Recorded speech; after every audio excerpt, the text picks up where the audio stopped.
A session on product-based organisational structures.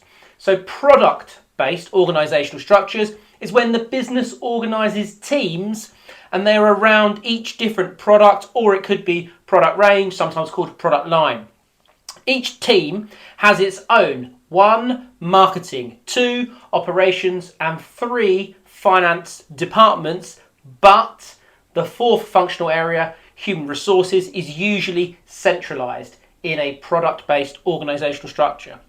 To visualise that, we've got here product A, product B and product C, and underneath that, for each of those areas, we have those operations teams, finance teams and marketing teams. But then for product B, they have the same situation with their operations, finance and marketing teams, and product C exactly the same. And you can see on the far end, we've got human resource management, HRM, where they will be centralised and they will support each of those in their human resource flow. Now, the advantages of product-based organisational structures.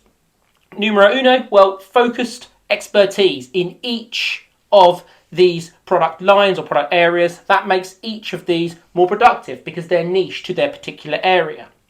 That might mean that now each of those product-based teams is going to be more streamlined in their creations, in their innovations, in their decision making, in their production, and that makes them more efficient.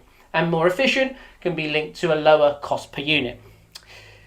Next is the fact that each of those product lines are likely to be more accountable to senior management because it's easy to see who's doing well, who's doing poorly, because you can simply look at the data for each of those product areas rather than if it was all mashed together in a different type of organisational structure, maybe a functional structure. So they're the 3 pros. Important thing, is useful to have product-based organisational structures when the products are diverse, they're very different. So product A is very different to product B, and product B is very unique when you compare it to product C.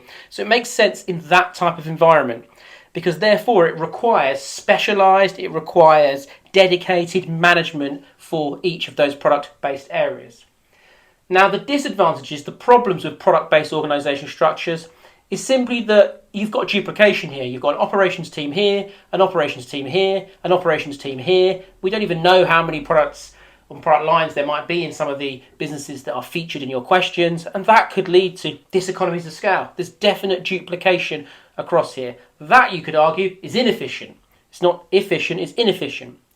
Now, on top of that, you've got the fact that coordination between these teams can be very complex. It's hard to get those meetings, it's hard to exchange information, it's a dangerous silo there, and that could hinder collaboration between the teams based on product.